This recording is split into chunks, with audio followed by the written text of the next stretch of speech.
Hello friends, welcome to my channel. आज के इस वीडियो का टॉपिक है रामचरितमानस के धनुष भंग प्रसंग पर प्रकाश डाले। इस क्वेश्चन का आंसर कैसे लिखना है बोर्ड एग्जाम में आपको, ताकि आपको पूरे फुल मार्क्स मिल सके, तो इसके बारे में हम लोग आज डिस्कस करने वाले हैं। तो वीडियो में एंड तक बने रहिएगा और चैनल पे पहली बार आए हैं तो चैनल को सब्सक्राइब कर लीजिए। सबसे पहले आपको लिखना होता है प्रस्तावना। प्रस्तावना में क्या लिखना होता है? प्रस्तावना में जैसे कि जिस टॉपिक की बात हो रही है यहाँ पे धनुष भंग प्रसंग की बात हो रही है, तो इससे रिलेटेड बातें आपको लिखना होता है। जैसे कि जो भारत का संविधान है उसमें मूल बातों को लिखा होता है ना, प्रस्तावना जो आप पढ़ते हो उसमें। तो उसी तरीके से आपको प्रस्तावना में किसी भी एग्जाम में अगर आप लिख रहे हो तो प्रस्तावना में आपको मूल बातों को लिखना होता है, जो भी आपका टॉपिक है उससे रिलेटेड बातों को। यहाँ पे देखते हैं, सबसे पहले प्रस्तावना का आपको यहाँ पे हेडिंग डालना है प्रस्तावना। उसके बाद लिखना है मानस में सीता स्वयंवर बालकांड का सर्वाधिक महत्वपूर्ण कथांश है। इस प्रसंग के माध्यम से गोस्वामी तुलसीदास ने एक ओर जहाँ श्री राम की शक्ति तथा सामर्थ्य का चित्रण किया है, वहीं दूसरी ओर सीता के विवाह के लिए जनकपुर में आयोजित सीता के स्वयंवर के मूल में निहित धनुर्भंग संबंधी राजा जनक के प्रण की ओर भी संकेत किया है। तो ये आपका प्रस्तावना हो गया। उसके बाद आपको पैराग्राफ चेंज करना है। उसके बाद यहाँ पे 2 शब्दों का स्पेस छोड़ना होता है। उसके बाद नीचे से लिखना होता है इसके बारे में, जो भी ये टॉपिक है उसके बारे में। उसके बाद आपको लिखना है श्री राम मंच रूपी उद्याचल पर बाल सूर्य सदृश उदित होते हैं, जिन्हें देखते ही शिव धनुष तोड़ने आए राजागण जहाँ डरे सहमे दिखाई देते हैं, वहाँ संत जन कमल सदृश प्रमुदित व प्रसन्न होते दिखाई देते हैं। शुभ मुहूर्त देख जानकर विश्वामित्र मुनि शिव धनुष की ओर संकेत कर जनक का संताप दूर करने के लिए श्री राम को धनुष तोड़ने की आज्ञा देते हैं। श्री राम उनके चरणों में सिर झुकाकर आशीर्वाद ले निर्द्वंद भाव से शिव धनुष की ओर आगे बढ़ते हैं। उसके बाद फिर आपको पैराग्राफ चेंज करना है और यहाँ पे 2 वर्ड का स्पेस, यहाँ पे 2 शब्दों का छोड़ना ही है, बिल्कुल एकदम सीधे यहीं पे। और उसके बाद आपको लिखना है अभिमानी राजागण कुमुद की भांति संकुचित कपटी राजा उल्लू जैसे तथा मुनि देवता चक्रवाक पक्षी जैसे दिखाई देते हैं।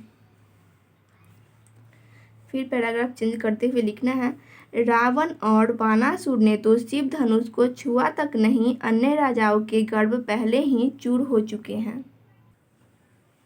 उधर शिव धनुष की ओर श्री राम को बढ़ते देखकर सीता अत्यंत भयभीत हो जाती है और देवता से अपने मन में ही व्याकुल होती मनौती करती है कि हे शिव पार्वती, करहु सफल आपनी सेवकाई, करहि तु हरहु चाप गरुआई, गणनायक वरदायक देवा आज लगे किन्हीं तुई सेवा, बार बार बिनती सुनि मोरी, करहु चाप गुरुता अति थोड़ी।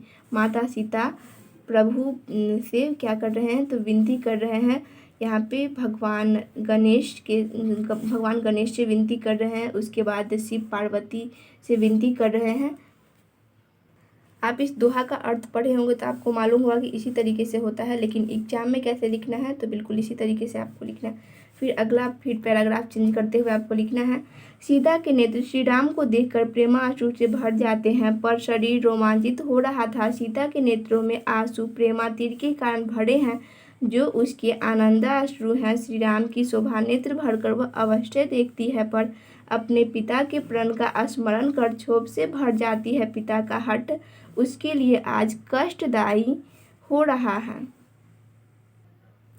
जिसे धैर्य नहीं रखा जा रहा है। एक ओर उसे श्री राम की कोमलता दिखाई देती है, अधैर्य के कारण उसके नेत्र अस्थिर हैं, वहीं उसके नेत्रों में लज्जा भाव भी प्रकट है। अब तो उसे अपने लिए विश्वास आस्था ही एकमात्र विकल्प जान पड़ता है।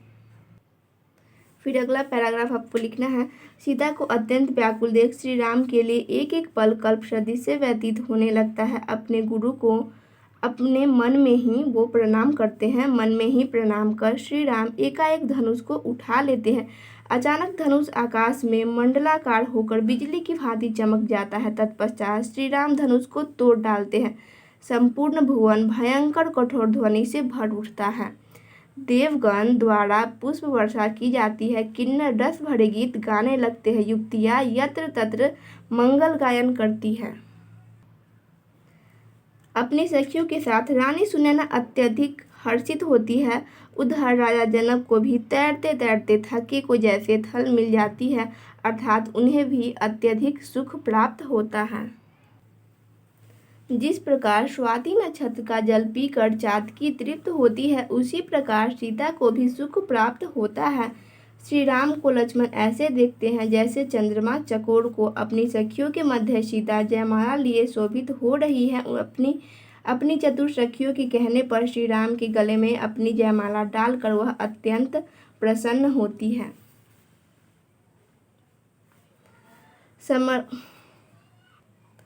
समग्रतः जनकपुर के आनंदोल्लास और एकत्रित राजाओं के पराजय भाव के साथ साथ सीता की गूढ़ गहन संशक्ति का चित्रण पूरी सफलता के साथ किया गया है।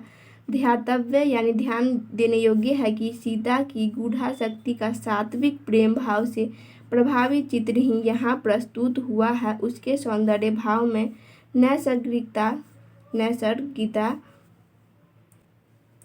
के साथ आत्मोल्लास भरा गर्व है। तभी तो गोस्वामी जी कहते हैं कि सखिन मध्य सिया सोहति कैसे, छविगन मध्य महाछवि जैसे, कर सरोज जयमाला सुहाई, विश्व विजय शोभा जही छाई।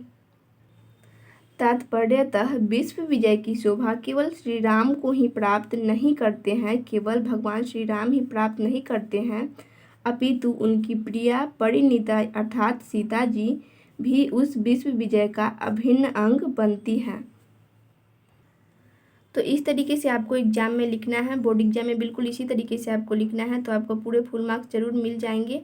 तो आई होप आप लोग को वीडियो पसंद आया होगा। और हाँ, एक चीज़ को आपको ध्यान रखना है, आपको रेड पेन और ग्रीन पेन का बिल्कुल यूज नहीं करना। ब्लू पेन और ब्लैक पेन, बिल्कुल यही 2 पेन का आप यूज कर सकते हैं एग्जाम में।